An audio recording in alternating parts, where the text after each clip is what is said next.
happy to have him here, and we're very thankful to his company, Mid-Atlantic Broadband, because they are one of our title sponsors. They have been a great supporter of the Chamber for a number of years, and we really appreciate all that they do for us, believe me. So thank you there. Just to share a little bit of background information on Mr. Satterfield. He's a lifelong resident of Halifax County. He graduated from Longwood University in 2002 with a bachelor's degree in business administration with a concentration in marketing. After college, Mr. Satterfield returned to his home to teach marketing classes at Bluestone High School in Mecklenburg County. From 2002 to 2005, he was there. He then went to work for Halifax Regional Health System from 2005 to 2011. There, he worked in human resources, the marketing, and business development departments. In February of 2011, he joined Mid-Atlantic Broadband as their business development manager. Currently, he resides in Halifax County with his wife, Christy, and their 3 children, Callie, Cameron, and Lane. I think one of them just had a birthday, correct? Yes, little boy, Lane had a birthday. All right, just turned 4, right? Yes, ma'am. Okay, so we're very happy to have him with us today, so let's give him applause, please.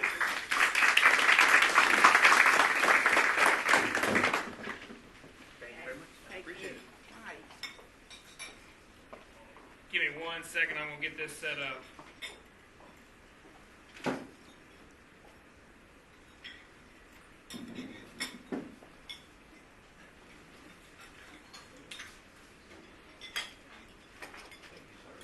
Where can I dim from? I'll dim it as long as everybody doesn't plan on throwing food and doesn't go to sleep after they're done eating. This is my 2 stipulations. Perfect. Okay. All right. Thank you. I guess I don't need to introduce myself again. I think 3 times might be a little bit of overkill, so we'll leave that part out. But I want to thank everybody for signing up and coming today to this educational / informative session on about Mid-Atlantic Broadband. Outside of the Chamber, have any of you folks heard about Mid-Atlantic Broadband, some of the initiatives that we've done, some of the different things that we've done? Okay. A couple of hands. All right. All right. We're going to talk just a little bit about us today. Trying to keep it relatively brief. I know it's beautiful weather outside. I know I'm arguing against some of you folks that maybe want to take a short day and head out onto the golf course. So we're going to try to keep it short. Oops. Sorry. And that's a little too short. Start with the agenda for today. Who MBC is, or who Mid-Atlantic Broadband is. Kind of give you a brief agenda on that, some short history about us, not going to go back too in-depth, what we do, and in a lot of cases, more importantly, what we don't do. Why is bandwidth important? I think we all know the reasons for those, why bandwidth is important, but we'll still discuss a couple of those. The different options that you have for bandwidth through MBC and through other providers that we have, one of which we have with us today. And then finally, what are gigaparks? And we'll wait on the quiz for gigaparks later when I know you're paying attention. Real quick, the kind of history of how we started. And it's not a very in-depth history because we're not that old.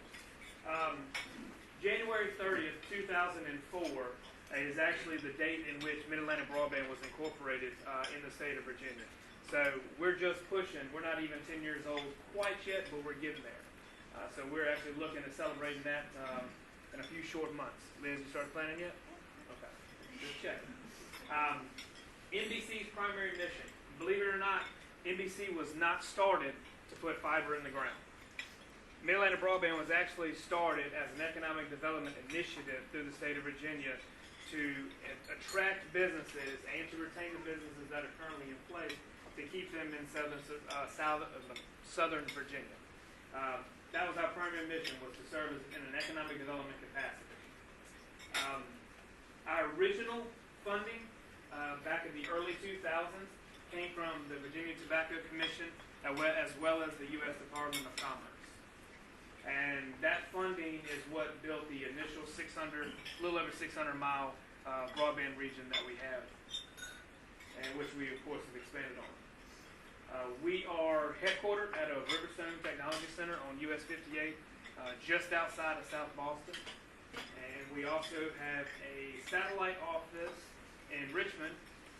My CEO and my VP of Sales and Marketing, they utilize that a little bit more than everybody else. And then as technically, we hit the wire today. Is that right? Press release not today? We have a third office in Silicon Valley on the West Coast. And that's a new initiative that we'll touch on here in just a little while. Just a little bit about us. Mid-Atlantic Broadband is a 501c4 not-for-profit corporation. We're an open access network. We offer wholesale service provider across the board, level service pricing, which we're going to discuss a little bit, as well as a level playing field. We're going to talk about those initiatives as well. And the most important thing is down here at the very bottom, the middle mile provider. If you don't learn anything else about Mid-Atlantic Broadband today, if you had to walk away with one thing, this is what I'd want you to remember, is that we're a middle mile provider. We're going to start on it from a little closer view here. This is a map of Greenville County. Everything that you see here in blue is actually the fiber that we have running throughout Greenville County.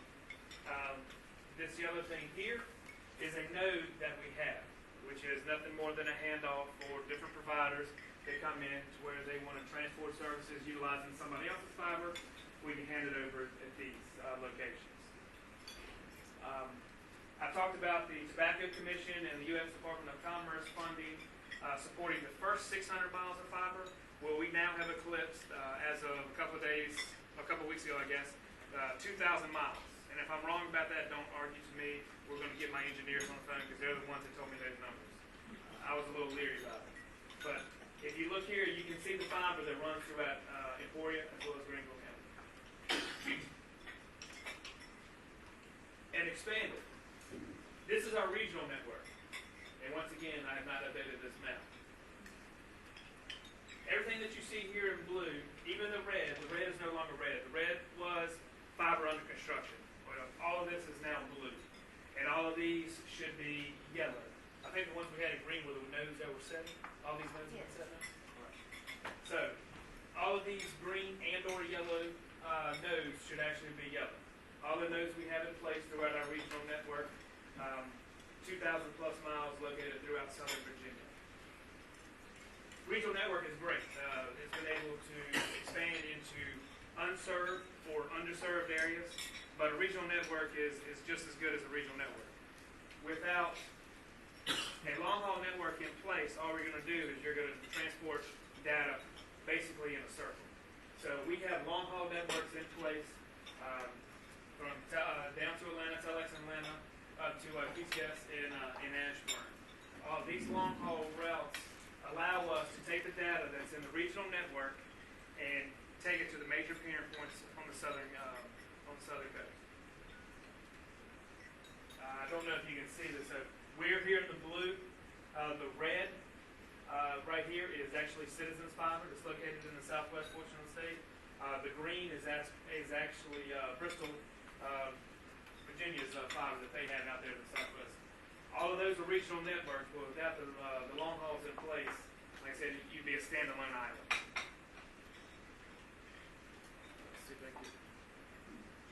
Alright.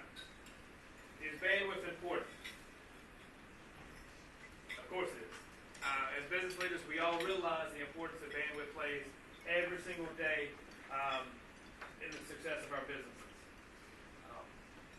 What was adequate 5 years ago is now being eaten up by the numerous devices that we have. Do we have anybody from the school system here today by chance? What about at your homes? What do you have on your wireless networks at home? Laptops? Printers? Tablets? Phones? Blu-ray players? Satellite provider? Any of those? All of those, we didn't have those options 5, 6, 7, 8 years ago. So, if you had a smaller circuit 5 years ago, have you upgraded yet? Have you expanded the amount of bandwidth that you have at your home? at your office. Like I said, all of these. I was told 2 years ago when I first started on this job that it was a local realtor from South Boston. She told me that the number one question she had when showing houses was now, do I have broadband available? Not how safe are the schools, you know, where's the closest hospital, you know, which floors me, I can't believe it, but that's what she told me was the number one question was, can I get broadband at this residence? So it's coming. You know, it's not already landed, it's coming. Retail pricing. And this is where I depend on my GCR folks. Retail pricing for internet.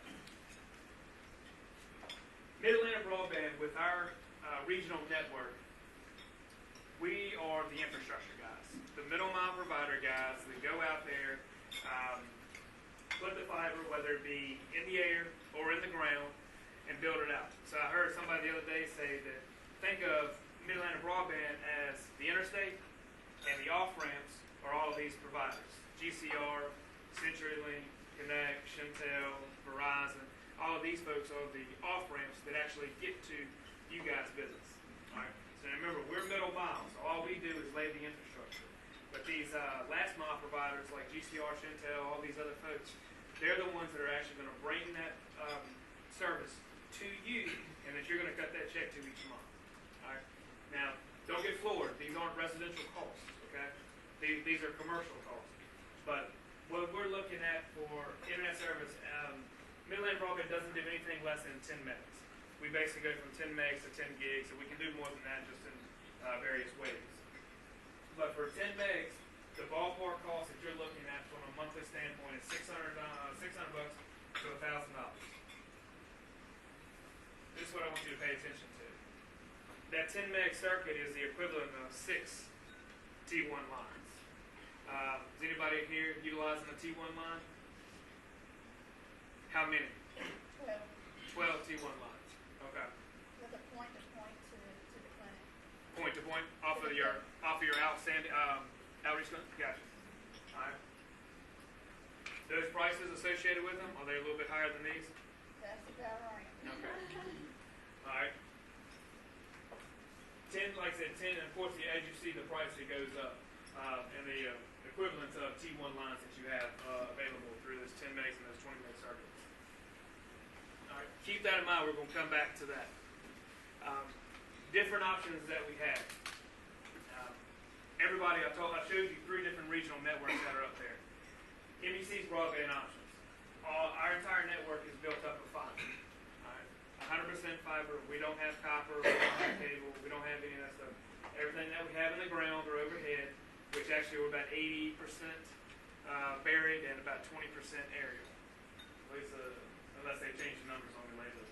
But we offer services from 10 megs to 10 gigs. Of course, we can do more than that.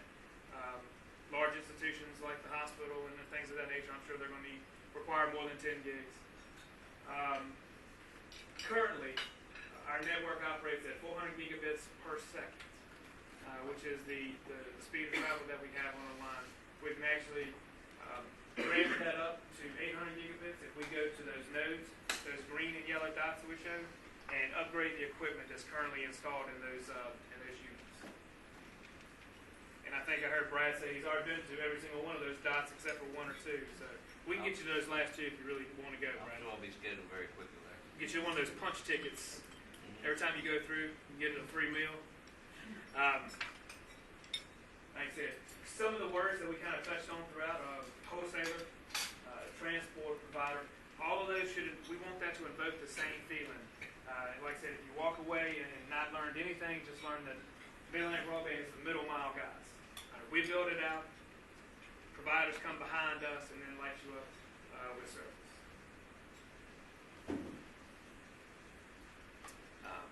And as far as ISPs, those internet service providers that we have out there, this is a list.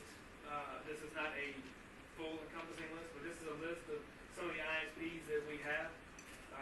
And Daniel and Brad are here from South Boston with GCR Telecommunications. Do you guys, either one of y'all, want to say anything? Pretty much just like I said before, wherever these guys go, we try and follow and provide service. it easy enough, right? And actually, like, so they're out of South Boston, but they handle Brunswick, Surrey County schools, Henry County School. So I mean, they're able to take on large consuming customers. Longwood University. Are y'all doing Longwood? Oh, by the way, I got to get on Miss Jolly about that. You didn't bring it up here, but I graduated from Longwood College, and I made a point to put college on there because I was the last class to graduate from college. You know what that means, right? I paid a whole lot less than those folks do now. And I know why, because I went back the other day and I didn't even recognize the place. So my money is still paying for that nice rec room that they had that I never had. We were standing outside playing in mud. That's okay. Gigapark. Has anybody ever heard the term Gigapark, seen the term Gigapark? Alright. Well, when Liz and I go and do trade shows, everybody up north from the Boston area tells us they know exactly where we are because it's a parking garage in New Jersey. This ain't it. Okay? We're not getting hot. Alright, this is Gigapark. Back in 2009, after we came through and got the network started and expanded out, actually 2 expansions later, we realized that we wanted to do something to incorporate all the business and industrial parks that are located throughout Southern Virginia. We all know we've got some great places around here. We've got folks that work on the economic development end from the city, the county, everywhere, and they're highlighting specifically what they have. Well, we wanted to be able to strengthen that message. So what we decided we were going to do is we're going to take all of those business and industrial parks throughout Southern Virginia, and we're going to group them in together. And they were appropriately named Gigaparks. So we're now able to go out and spread that message about Gigaparks, 60 parks strong. Not 1 or 2 county by county or 6 or 7, however many your county may have, but it's a broader message, it's a stronger message. So we can go out and talk to potential clients that are looking at establishing an East Coast presence, and we can give them these types of numbers. They basically tell us how much land they need water on site, how much they're going to use. Fiber, of course, is an integral part of this. We've already got that in place. We're able to meet all of those demands, and we can actually narrow it down, and we kind of work at times as a site consultant for some of these folks. If they don't already have one employee, which is, it happens a couple of times a year. Some of the different methods of marketing that we've used for the Gigapark brand. Once again, I know that some of the local folks, their budgets don't quite cover everything that they need to cover. And some of these are very expensive.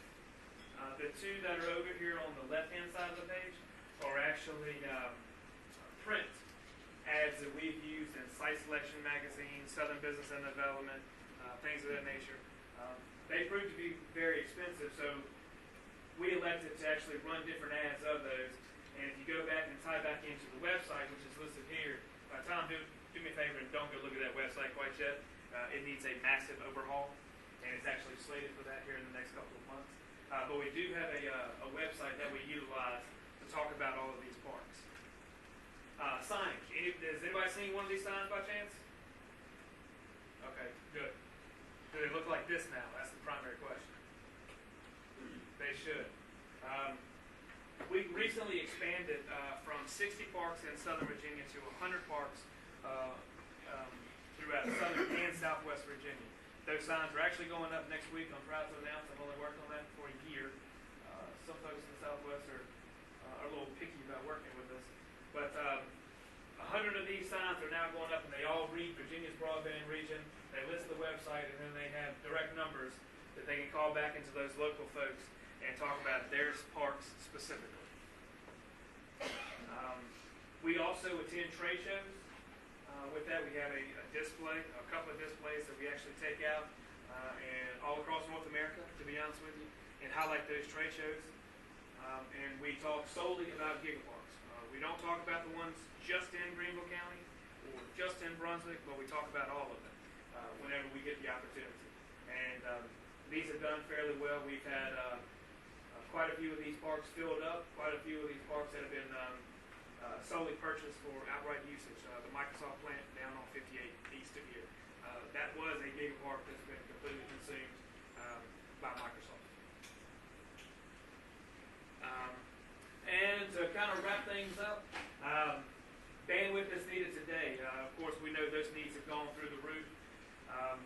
can access those at that capacity. Any capacity you could potentially need. Mid-Atlantic Broadband, in conjunction with these ISPs, are able to handle those without any problems. And most importantly, I know I've touched on it a couple times, but to wrap it all up, when you think NBC, think middle mile. And I'm going to touch real quick on the quote process. Now, did I have somebody from Georgia Pacific presented? I have to go back and find that gentleman's card, but in Bedford, Danny, you got it? I think I do. Presented in Bedford on Friday, and one of your plant managers from the Bedford area, Eric Masters. Eric Masters, does that name ring a bell? Okay. He's the manager of IT. Is it- 36,000. What's that? I said he's one of the 36,000. Oh, okay. One of 36,000. Maybe a reason why you hadn't heard of it. I just knew proximity, we're getting a little bit closer.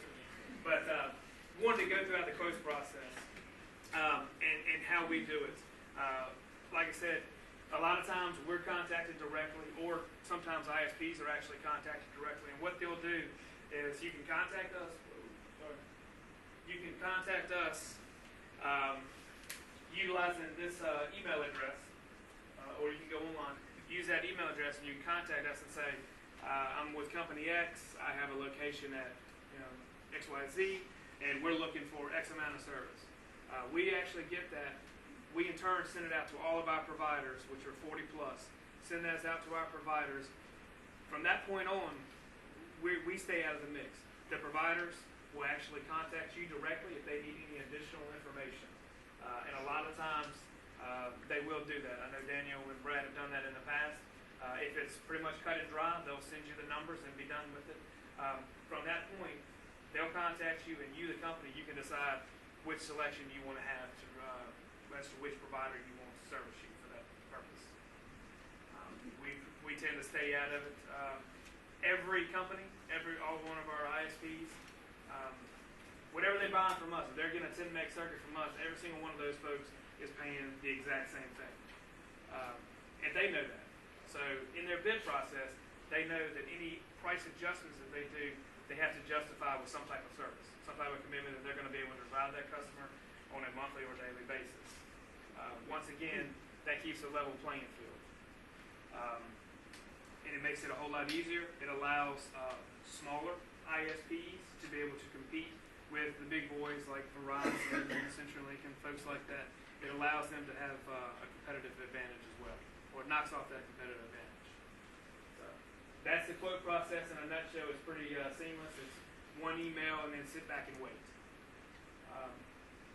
And with that being said, I'm going to wrap it up, and hopefully, if you have any questions. I got one thing to mention about y'all's location here. The fiber's been put in there. They run from South Hill and Emporia to Franklin, all in all, but also it runs north to 95 to Stony Creek, Waverly, Dinwiddie.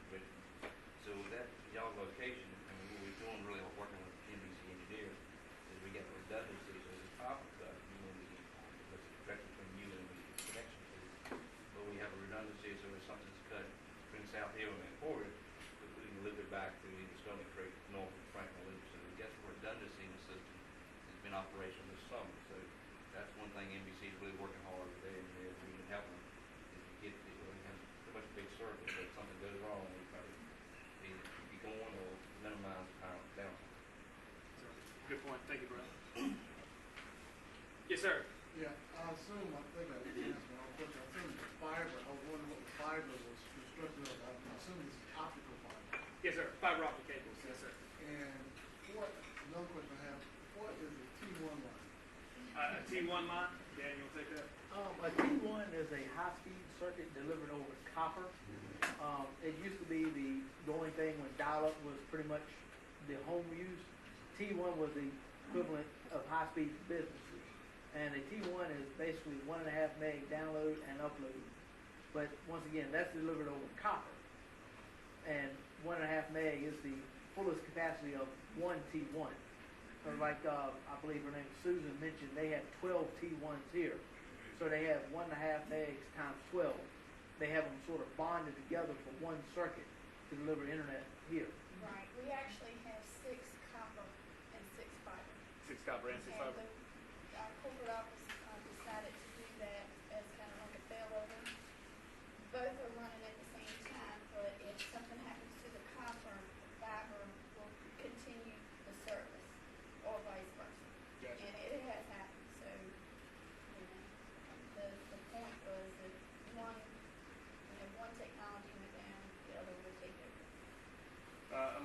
lines of T1. I know when back in the glorious years of Longwood, moving from Halifax County to Farmville, being able to plug in directly, with this my own dedicated T1 line, I thought it was great, and I thought the speeds were massive. And then you go back now and look at what Longwood students have over what former Longwood students have. It's just, there's no comparison. So once again, no thank you. Any other questions? All right, I will go ahead and wrap up then. Thank you.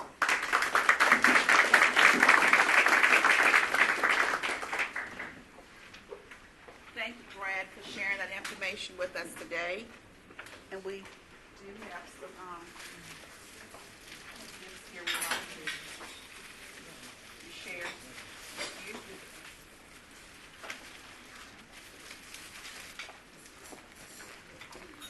Very interesting topic you spoke on today, technology. We can't escape from it, so we're very glad to have you here. We're glad you brought some of your business partners with you from GCR, Daniel and Brad, and we have Liz from Mid-Atlantic also. So we're glad to have all four of you here. Let's give them all a nice hand. We have a little thank you for you and for your business partners as well. See, I told you I was going to feed you. Thank you very much. Okay, I appreciate that. Thank you very much. Thank you very much.